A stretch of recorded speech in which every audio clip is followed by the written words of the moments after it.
Hi, everyone. I'm Catherine DeLong, the Water Quality Program Manager for Iowa State University Extension Outreach.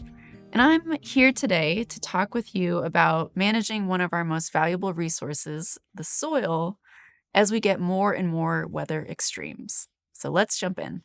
Many of you may have seen this graphic before. This is from an Iowa store called Raygun, and it's supposed to represent the average 7-day forecast in the Midwest.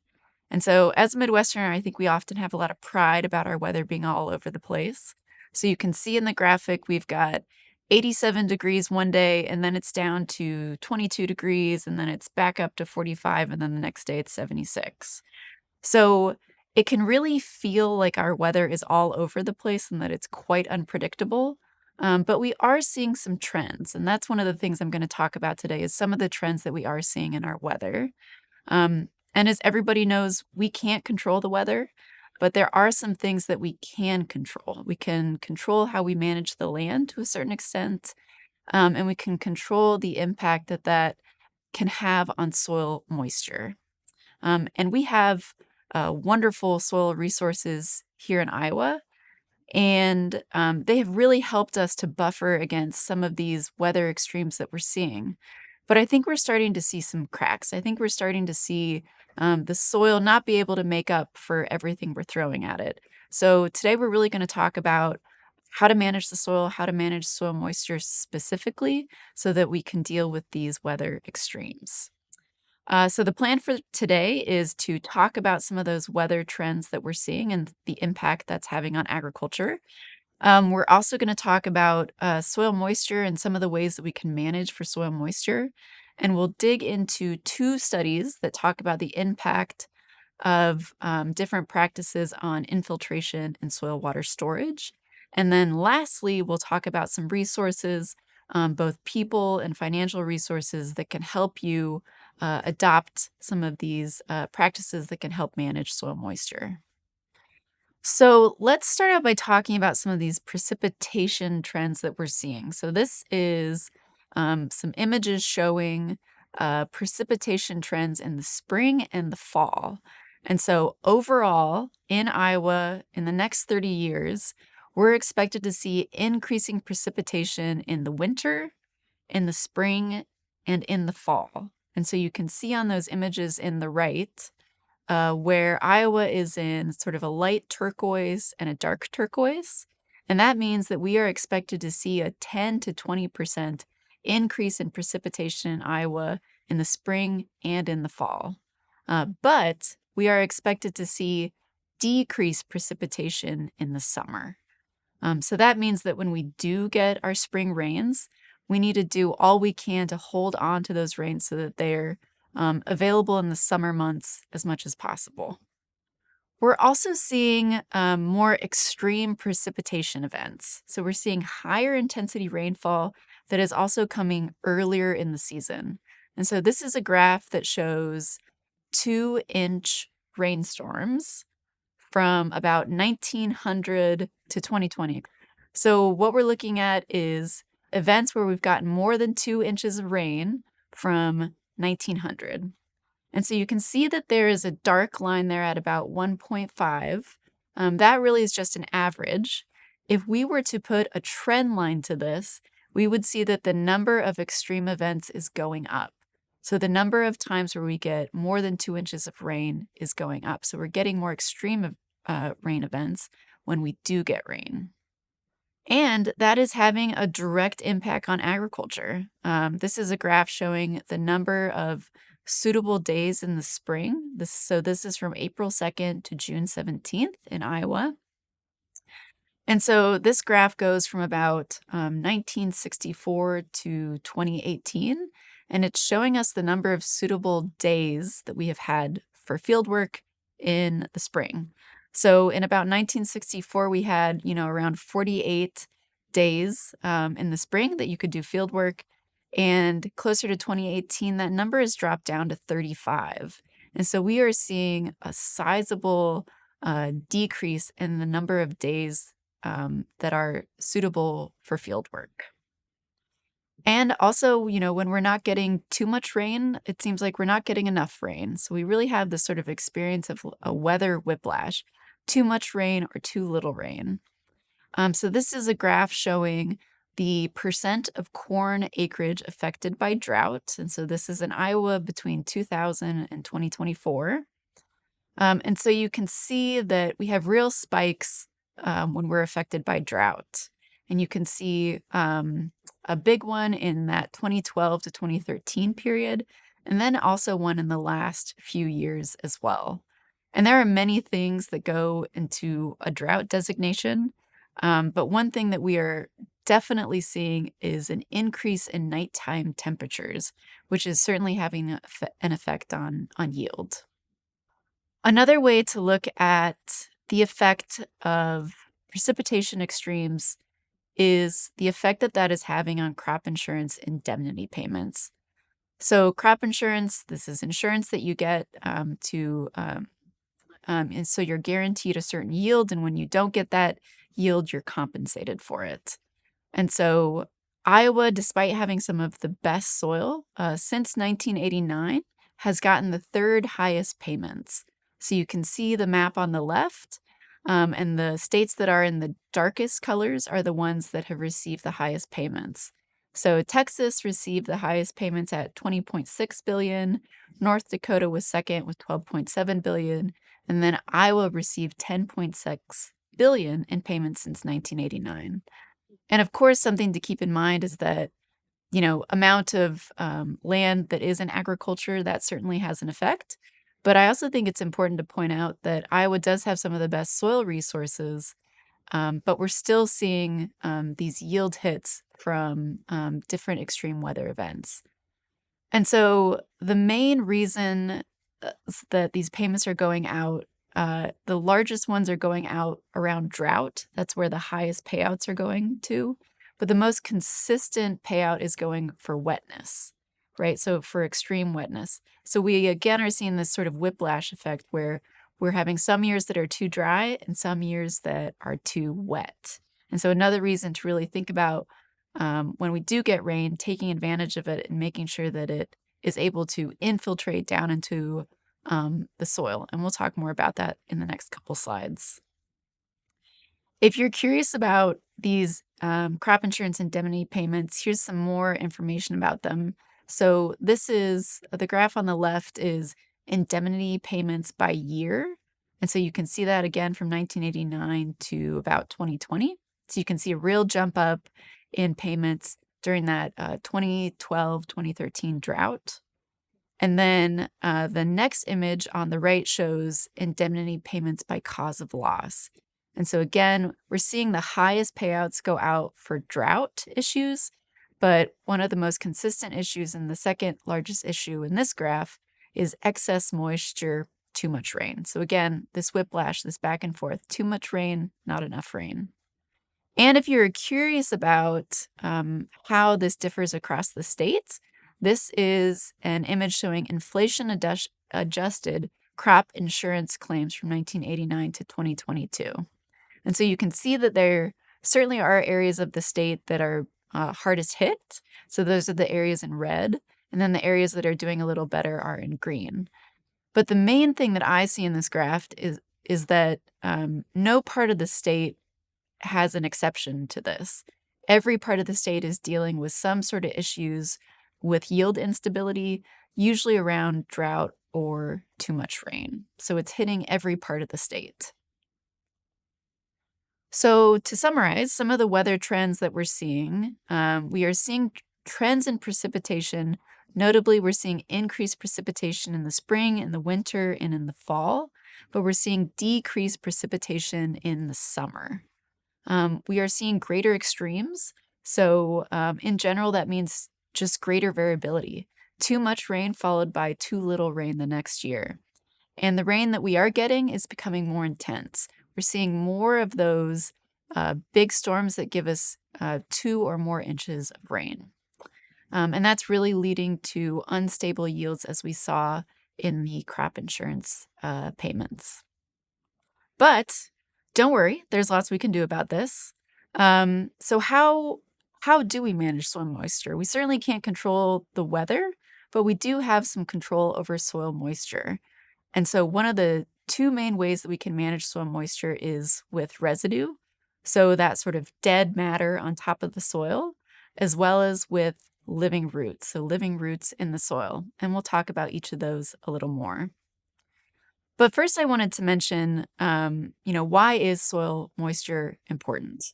So this is a graph showing on the left axis, it shows corn yields, and then on the bottom axis, it shows evapotranspiration.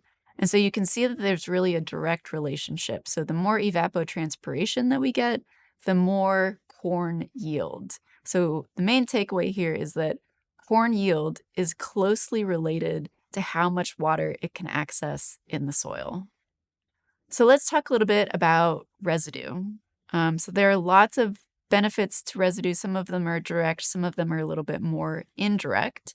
But one of the biggest benefits is that it absorbs the energy of the raindrop and wind. So we talked about how we're getting these more extreme rainstorms. So residue can really help absorb the energy of these rainstorms. A raindrop can hit as fast as 20 miles per hour. And if it hits the soil, it can do a lot of damage. So we can see that picture of a raindrop impact on the bottom. So when the raindrop hits direct soil directly, it can send soil flying. And so pieces of soil will fly across and they will start to plug some of those surface pores. And that's a big issue because that leads to pooling, right? So that leads to less infiltration, less water going down into the soil profile, and instead water pooling on top of the soil and potentially running off. And when soil is running off the landscape, it's also carrying things with it like soil. So that can be a big issue with soil erosion as well.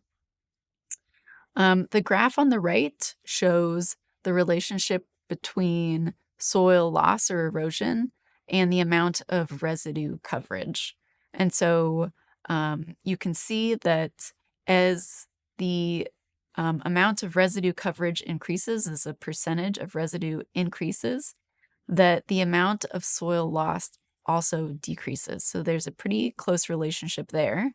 And a lot of times when we talk about something like conservation tillage, we say that we want you to have at least 30% of the soil covered. And this graph really explains why that number was chosen. So when we get to 30% residue, that really has a big impact on the amount of erosion that we see. Another big impact of residue is improved soil structure. So the way that that soil fits together, the amount of pores, where you can have air, where you can have water, and the ability of water to infiltrate down into the soil. And so we'll talk a little bit more about that. This is a graph showing the effect of different tillage systems on infiltration, so the ability of water to move down into the soil profile. So this graph shows cumulative infiltration, so how much of the water is getting down into the soil over time. So after 10 minutes, how much has infiltrated? After 30 minutes, how much has infiltrated? And so at the very bottom, where we're seeing the least amount of infiltration, we see deep rip, followed by moldboard plowing. So those systems allow for the least amount of infiltration. Next would be chisel plow. And then we start to see some increased infiltration with strip tillage and with no-till. And so those tillage approaches really have a better impact on infiltration and the ability of the soil to not just run off the landscape, but to infiltrate down into the soil where it can be held onto and hopefully available when the crop needs it. Next, I wanted to talk a little bit about cover crops. So we talked about we'll talk about all the benefits of living roots. And one of the best ways to have living roots in the soil in our corn and soybean acres is with cover crops. So corn and soybean acres are summer annual crops. So that means that they really only grow on the landscape for a couple months out of the year. And that's why we talk a lot about cover crops, because they give us those living roots in the ground at the heels of the year, so in the fall and in the spring. So cover crops have all the same benefits of residue. They absorb the energy of the raindrop or of wind, and they have big impacts on soil structure. So they can really help with infiltration. They can help with available water holding capacity, so the amount of water that is available in the soil to the plant. And they can also have a big impact on bulk density. So that means increasing the amount of pore space in the soil, which is great for roots being able to move through the soil more easily, and also for water being able to infiltrate deeper down into the soil. Another benefit of cover crops is that they can take advantage of spring rains. So in this graph, we've got the main lines I want you to pay attention to are that dark blue line, so that's crop water use. And then the lighter blue line is relative monthly precipitation. So I hope what you can see is that we have a bit of a mismatch. We have a time period, notably here, where we are getting a decent amount of precipitation, but the crop doesn't necessarily need it yet. And so this is something that cover crops can help you take advantage of. So if you have a cover crop, it can hold that water in place, as we'll see in some of these studies I'll talk about next, so that that water doesn't just run off the landscape. It can stay in the soil so it's available for your cash crop when you need it. Next, let's talk about two studies that show us the impact of these different practices on soil moisture. So, this is a global meta analysis. This means that they looked at lots of different studies all over the world, and they were looking at the impact of different conservation practices on infiltration. And so, the ones that I'm going to concentrate on are the studies that looked at no till and the studies that looked at cover crops. This is a graphic that they put together to represent what they found. So we're comparing a conventional field, so no cover crops and full tillage, compared to no till and then a cover crop system. So what we're seeing in this image is that you can see that the soil particles are getting darker in the no till and the cover cropped practices, and that's because they saw an increase in organic matter in the no-till and the cover crop systems. Another thing they saw is you can see perhaps in the no-till and the cover crop system that there's some worms and then there's some orange and yellow, organisms in those systems. Those are supposed to represent the soil biology. And so we saw an increase in the activity of the soil biology in both no-till and cover crop systems compared with conventional. And the finding that I'm going to spend the most time talking about is their findings on how much water was able to infiltrate down into the soil. So they saw some increases in no-till, but they saw big increases in cover crops. And so you can see that the blue water that's in the cover crop system is much deeper in the soil profile. And you can also see that the roots of it looks like the cash crop as well as the cover crop are able to move deeper into the system. And so that has to do with probably decreased bulk density. So it's easier for those roots to move down into the soil, which is something that we see with cover crops. But if you'd like to see some data on that, here's what they found for infiltration. So let's just concentrate on no-till and cover crops. So they saw a increase in infiltration, a small increase with no-till. And then with cover crops, they saw about a 30 to 35% increase in infiltration with cover crops. And so there was a significant improvement in infiltration under cover crops. Some other interesting things they found is that the cover crops tended to improve infiltration the most when they had been there for at least 4 years. And that tracks with what we hear from farmers and landowners, that you really start to see the benefits of cover crops 3 to 4 years after they've been on the landscape. Another thing they saw is while they did see increases in infiltration with no-till and with cover crops, a lot of the biggest increases they saw was when those practices were combined. So when they had both cover crops and no-tills on the field, that had a sizable increase on infiltration.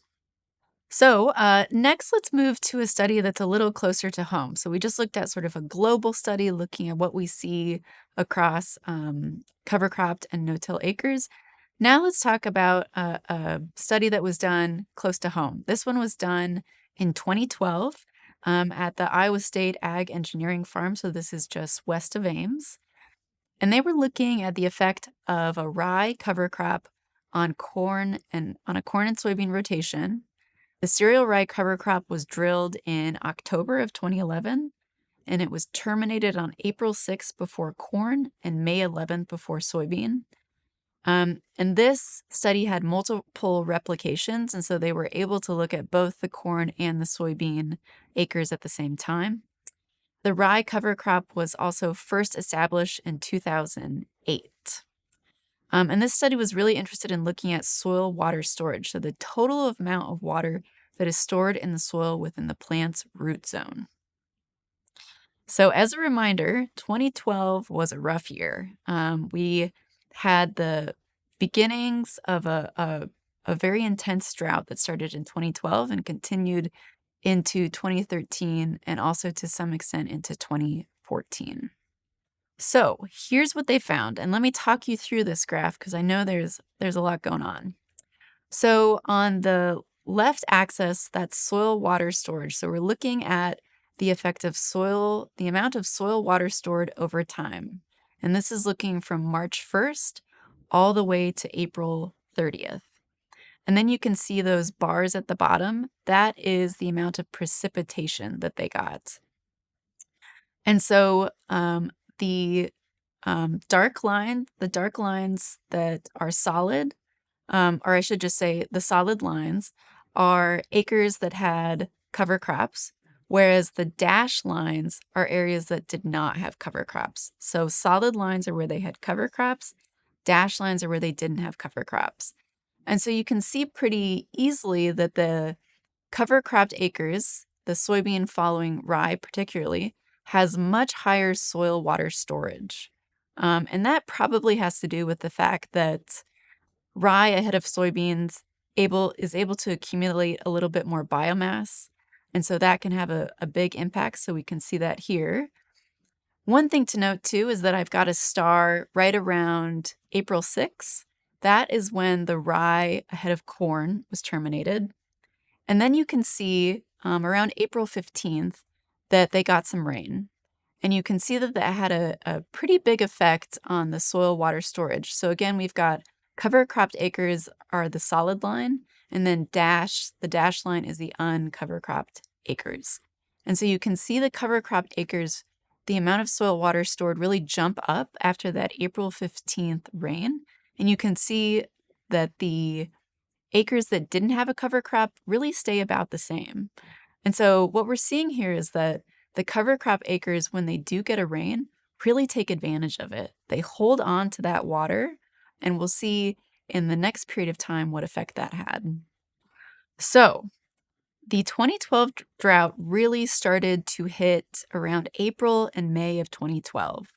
So this is a graph showing precipitation in 2012 between March and July. And the only lines I want you to pay attention to are the darkest lines. So the dashed line represents the amount of precipitation that they actually got during this time period. And the dark solid line represents the average amount of precipitation. And so you can see that in April, those lines start to really diverge. And then in May and certainly into June, they're very different. So we were starting by April and certainly into May to get much less precipitation than we would usually get during this period. So let's look and see what impact that had on the cover cropped acres. So just to remind us, this last graph we looked at covered March 1st to April 30th. This next graph we're going to look at covers May 15th to July 16th. So it's the same graph. We're just looking at the amount of soil water storage over time, but these are just two different time periods in 2012. So again, we've got the solid lines representing the cover cropped acres, and we've got the dashed lines representing the acres that did not have a cover crop. And then the bars at the bottom are the amount of precipitation. So you can see there's a star on this graph as well. That represents when the rye ahead of soybeans was terminated. So that happened around May 11th. So what we're looking at here is acres that did have cover crops and acres that didn't have cover crops, but there are no cover crops out right now. All the cover crops in this study have been terminated by this point.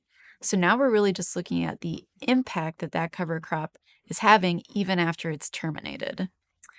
So you can see that the soybean following rye acres have a much higher amount of soil water. And also when we look at the corn following rye acres, they have a higher amount of water than the acres that just had corn with no cover crops. And the main thing that I think is really important in this graph is how long those effects persist. So you can see that even, into June, even into July, when the cover crop is long gone, we are still seeing differences in soil water storage. And as we know, once we get into July, we're getting into those really important points for when the crop needs water and when it can have a big effect on the productivity of both corn and soybeans. And so what we're seeing here is that the soil water storage is persisting even into July. And so we can see that the cover crop is certainly having an impact. So the question was, do cover crops positively affect soil moisture in a drought? And this study found yes, that cover crops can increase soil water storage in a drought. And they found significant increases in the cover cropped acres. A couple things to note. The positive effects of cover crops were affected by above ground biomass. So we saw that the acres that had rye ahead of soybeans had much higher soil water storage. And that really has to do with the fact that you can just grow the rye longer. And so you can get more biomass. Another really important thing is that recharge rain. So remember we saw in April that those acres did get some rain, and then you saw the cover cropped acres really hold on to that water. And so that recharge event is really important and can make a big difference for holding on to that water even into July. But another thing that I hear most commonly from farmers about the effect of cover crops is that they're able to get in the field earlier in the spring. This is one of the most common things you hear, that when they compare cover crop fields to non-cover crop fields, they're able to get into the cover crop fields earlier in the spring. But we don't really have good, robust research to reflect this. And so Practical Farmers of Iowa is running a farmer-led research trial that you can apply to. So they're interested in seeing if cover crops are having an effect on the number of suitable days to work in the spring. And so I showed this graph earlier where we saw that the number of suitable days in Iowa is really going down in the spring. And we're curious to find out if that trend is the same for cover cropped acres. And we think it might improve, and there might be more days available in the spring if you use cover crops. So if you're interested in being a part of this trial, you can follow that link, or you can send me an email. I'll have my contact information at the end, and I'd be happy to send you more information. So if you are curious about these practices that I talked about and you'd like to look at getting started or working on reduced tillage or cover crops, my biggest advice is to talk to a conservation professional. So these are the folks whose job it is to work with farmers and landowners to give you advice on conservation. These folks, especially watershed coordinators, who we'll talk about in a minute, also tend to have access to additional funding mechanisms to help you in that transition. So there are so many different ways to help you pay for these practices, and they can honestly be overwhelming. So my best advice is to talk to a conservation professional, to find one locally who can help you walk you through all the options that are available to you. So most conservation professionals, although not all, are housed in USDA service centers. So there's a USDA service center in every county in Iowa. but not all of them, that doesn't mean that all of them are federal employees. So watershed coordinators are folks who are often housed in USDA service centers, but they're employed by different organizations like the Iowa Department of Agriculture. And so you could walk into one of these USDA service centers and simply ask, do you have a watershed coordinator? Or you'd be very welcome to send me an email. I keep a spreadsheet of all the conservation professionals in the state, and so I'd be happy to help you find someone local who can help you. Another group that I wanted to mention is conservation agronomists. So these are folks who work at co-ops, but have knowledge in both agronomy and conservation. And so we have an increasing amount of conservation agronomists in the state. And again, if you'd like to get a hold of someone locally, please feel free to send me an email. So the main takeaways are that managing soil is only going to become more important. We are expected to get more rain in the spring, more rain in the fall, and more rain in the winter, but less rain in the summer. And so when we do get rain in the spring, anything we can do to manage the soil moisture so it can take advantage of rains when we do get it is only going to become more important. The best ways to manage soil moisture is by increasing residue, so increasing that dead matter on top of the soils through different tillage practices, through reduced tillage. And another way is through living roots, through cover crops.